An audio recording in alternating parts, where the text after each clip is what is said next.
అందరికీ నమస్తే. పార్టీ మారిన ఎమ్మెల్యేల ఇష్యూ పైన సుప్రీంకోర్టులో హాటాట్‌గా చర్చ జరిగింది. ఇప్పుడు సుప్రీంకోర్టు, హైకోర్టు అయిపోయింది. హైకోర్టు ఒక విషయం చెప్పింది, గుర్తుంది కదా అందరికీ.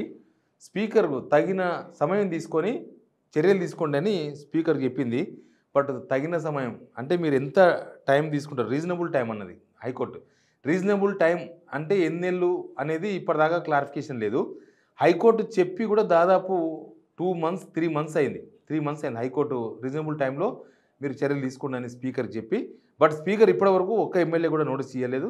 లాస్ట్ 10 డేస్ బ్యాక్ అనుకుంటా మాజీ మంత్రి హరీష్ రావు ఢిల్లీ పోయినరు.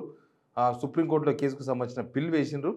ముగ్గురు మీద తెల్ల వెంకట్రావు, కడియం శ్రీహరి, దానం నాగేందర్, ఈ ముగ్గురు మీద స్పెషల్ లీవ్ పిటిషన్ ఉంది. మిగతా వాళ్ళ మీద రెగ్యులర్ పిటిషన్ వేసిండ్రు. అయితే ఈరోజు ఈ హాటాడు వాదనలు ఏంటంటే ఇప్పుడు స్పీకర్కు ఎంత టైం కావాలని అడిగింది కోర్టు. అసలు ఎవరు ముకుల్ రోహత్గి అనే ఒక సీనియర్ అడ్వకేట్, నాకు తెలిసి గంటల చొప్పున డబ్బులు తీసుకుంటారు. గంటకు నాకు తెలిసి ఒక 5 లక్షలు తీసుకుంటారో 10 లక్షలు తీసుకుంటారో కూడా తెలియదు గంటకి. చాలా పెద్ద సీనియర్ సుప్రీంకోర్టు అడ్వకేటు. గంట లెక్కన ఉంటుంది. గంట కూడా కాదు, నాకు తెలిసి నిమిషాలు, 10 నిమిషాలు, 5 నిమిషాలు వాదిస్తే కూడా డబ్బులు తీసుకుంటారు నాకు తెలిసి ముకుల్ రోహిత్కి. కానీ అంత పెద్ద సీనియర్ని పెట్టింది. ఇది ఏదో కొంపలు కాలిపోతున్నట్టు ప్రభుత్వానికి జనాల తరఫున చేసేటివి చెయ్యరు. ఇప్పుడు ఇది ఉంది ఉద్యోగులు, ప్రభుత్వ కాంట్రాక్ట్ ఉద్యోగులు రెగ్యులైజ్ చేసే జియో 16 మీద వాదనలు చేయలేకపోయింది కోర్టు. తర్వాత జర్నలిస్టులకు హౌసింగ్ సొసైటీకి సంబంధించిన దాని మీద వాదన జరపలేకపోయింది. సుప్రీంకోర్టులో వాదన కూడా చేయలేకపోయింది. అందుకే కొట్టేసింది అక్కడ. ఇట్లా మొత్తంకి ప్రభుత్వానికి ఎక్కడ అవసరమో అక్కడ మాత్రం జనం డబ్బులు తగలబెట్టి, ఇప్పుడు 10 మంది ఎమ్మెల్యేలు పార్టీ మారింది వాళ్ళ స్వార్థం కోసం, వాళ్ళ సొంతంగా బిజినెస్లు కాపాడుకోనికే, వాళ్ళ డబ్బులు సంపాదించనికే, వాళ్ళ అన్యాయంగా సంపాదించిన డబ్బును కాపాడుకోనికే మనం చూస్తున్నాం కదా. అందరి బండారమంతా బయటపడుతుంది. వాళ్ళని కాపాడనికే, వాళ్ళు చేసింది తప్పు అన్న విషయం కాంగ్రెస్ వాళ్ళకి తెలుసు, అందరికీ తెలుసు. కానీ చట్టంలో ఉన్న చిన్న చిన్న లోపాలను బేస్ చేసుకొని ఏదో చేద్దామని ప్రయత్నం చేస్తున్నారు. దానికి జనం డబ్బులు మరి ఇప్పుడు ఈరోజు ఎన్ని లక్షలు ఖర్చు పెట్టిందో సుప్రీంకోర్టులో ఈ ఎమ్మెల్యేల తరఫున వాదన జరపడానికే ముకుల్ రోహిత్గి అనే ఒక సీనియర్ అడ్వకేట్ని పెట్టేసింది. అయితే అడిగింది, సుప్రీంకోర్టు అడిగింది, సరే హైకోర్టు ఇచ్చింది కదా మీకు రీజనబుల్ టైంలో చర్యలు తీసుకోమని చెప్పింది కదా, మరి ఏమైంది అంటే ఇంకా తీసుకోలేదని చెప్పిండు ఆయన. చెప్తే మరి రీజనబుల్ టైం అంటే ఏంది? రీజనబుల్ టైం అంటే మొత్తం వీళ్ళ టైం అయిపోయింది దాకనా? ఇప్పుడు సంవత్సరం మీద 2 నెలలు అయిపోయింది, ఇంకొక 4 ఏళ్ళు మిగిలింది అంటే మొత్తం అసెంబ్లీ టైం మొత్తం కూడా అయిపోయే వరకు రీజనబుల్ టైంగా పరిగణించాలన్నా? మహారాష్ట్రలో కూడా ఇట్లే జరిగింది. మహారాష్ట్రలో కూడా గడువు ముగిసే వరకు వాళ్ళ లాస్ట్ మూమెంట్లో స్పీకర్ నిర్ణయం తీసుకున్నాడు. మహారాష్ట్ర దానిలో ఇన్వాల్వ్ అయింది సుప్రీంకోర్టు.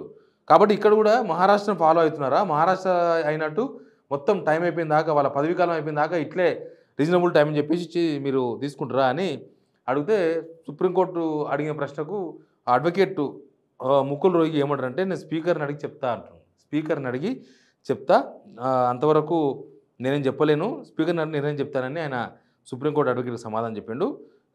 వచ్చే వారానికి వాయిదా వేసింది. వచ్చే వారం అంటే బహుశా నెక్స్ట్ ఫ్రైడే లోపు మళ్ళీ హియరింగ్ వస్తుంది. నెక్స్ట్ ఫ్రైడే, వీక్ డేస్ అదే కదా, నెక్స్ట్ ఫ్రైడే లోపు వచ్చేస్తుంది. కాకపోతే విచారణ ఇక్కడ నుంచి బీఆర్ఎస్ నుంచి వాదనలు జరిపిన అడ్వకేట్ ఏం చెప్పిందంటే, వీళ్ళందరూ పార్టీ మారి దాదాపు సంవత్సరం అయిపోయింది. దానం నాగేందర్ అందరికన్నా ముందు ఏరిండు కదా, లోక్సభ ఎలక్షన్స్ కన్నా ముందు అంటే నాకు తెలిసి మార్చిలో జాయిన్ అయ్యండి. ఫిబ్రవరి మార్చిలో జాయిన్ అయ్యండి ఆయన. వాళ్ళందరూ ఏరి దగ్గర సంవత్సరం అవుతుంది. వాళ్ళ మీద చర్యలు తీసుకోవడానికి ఒక టైం ఫ్రేమ్ పెట్టాలని సుప్రీంకోర్టు కోరింది బీఆర్ఎస్ అడ్వకేట్.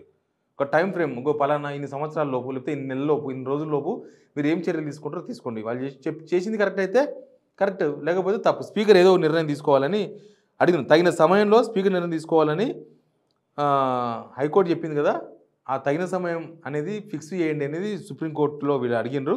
బట్ నెక్స్ట్ వారానికి వాయిదా. నెక్స్ట్ వారం బహుశా స్పీకర్ తరపున అడ్వకేటు సుప్రీంకోర్టు జస్టిస్కి చెప్పాల్సి వస్తుందేమో, ఎన్ని నెలలు, ఎన్ని రోజులు ఈ రోజు జరిగిన వాదనలు చూస్తే, నేను ఫస్ట్ నుంచి చెప్పిన హైకోర్టులో ఈ ఇష్యూ తేలదు.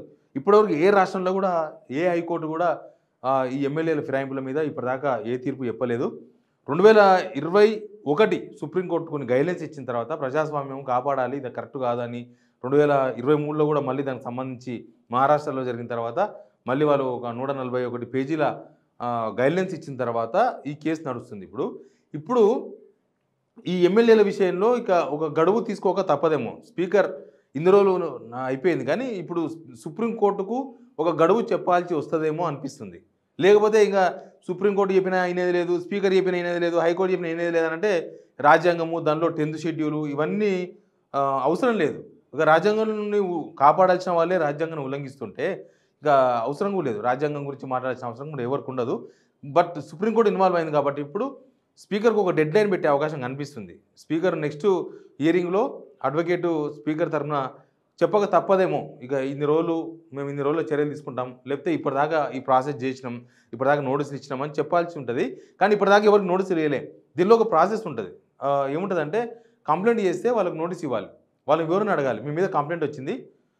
మీరు మీ మీద ఎందుకు చర్యలు తీసుకోకూడదు అని ఆ ఎమ్మెల్యేకి నోటీస్ ఇవ్వాలి. మీరు 3 వారాలో 4 వారాల్లో టైం పెట్టి మీరు రెస్పాండ్ కాని దీనికి ఒక 3 వీక్స్ టైం తీసుకొని రాతపూర్వకంగా చెప్పండి అంటే వీళ్ళు రాతపూర్వకంగా రిప్లై ఇవ్వచ్చు స్పీకర్‌కి. ఇంగో మేము పలానా అని వాళ్ళు చెప్పేది చెప్తారు. దానికి స్పీకరు ఒకవేళ సాటిస్ఫై కాకపోతే వాళ్ళని ఫిజికల్‌గా కూడా పిలిచి మాట్లాడాలి. దానికి ఎట్లా సాటిస్ఫాక్షన్ ఏముంటది వాళ్ళు చేసిన తప్పుకి. కాబట్టి పిలిచి మాట్లాడొచ్చు ఉంటది. ఒక 2, 3 సార్లు విచారణ తర్వాత యాక్షన్ తీసుకునేది. కానీ ఇప్పుడు అన్నీ పోయినాయి. స్పీకర్‌లు పార్టీలకు అతీతంగా ఉండాల్సిన వాళ్ళు అన్ని సార్లు అదే జరుగుతుంది. ఎక్కడ చూసినా అదే జరుగుతుంది. ఒక రాజ్యసభలో కొంచెం ఇంకా విలువలు కట్టుబడి ఉన్నాయి. ఎమ్మెల్యేలు, ఎంపీలు ఎవరైనా రాజీనామా చేస్తే 5 నిమిషాల్లో రిజిగ్నేషన్ ఆమోదించడం. ఇక్కడ లేవు కదా! అంతా తమాషా నడిపిస్తారు. జనాలను మోసం చేస్తా ఉంటారు ఇక్కడ. రిజిగ్నేషన్ అని చెప్తారు. ఫార్మాట్‌లో ఉండదు. రిజిగ్నేషన్ ఇస్తారు. స్పీకర్ నిర్ణయం తీసుకోడు. పార్టీ ఫిరాయింపుల మీద ఇస్తారు ఫిర్యాదు. పట్టించుకోరు.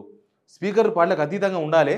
బట్ అట్లా నడుస్తలేదు. రాజ్యాంగం 4 పాదాల మీద నడవకుండా ఎటు పోతుందో తెలియదు కానీ ఈ సుప్రీంకోర్టు ఇదంతా హియరింగ్ జరిగిన తీరు బట్టి చూస్తే బహుశా ఇది ముందు ఉప ఎన్నికలకు దారితీసే అవకాశం మాత్రం చాలా క్లియర్‌గా కనబడుతుంది. Please subscribe signal TV.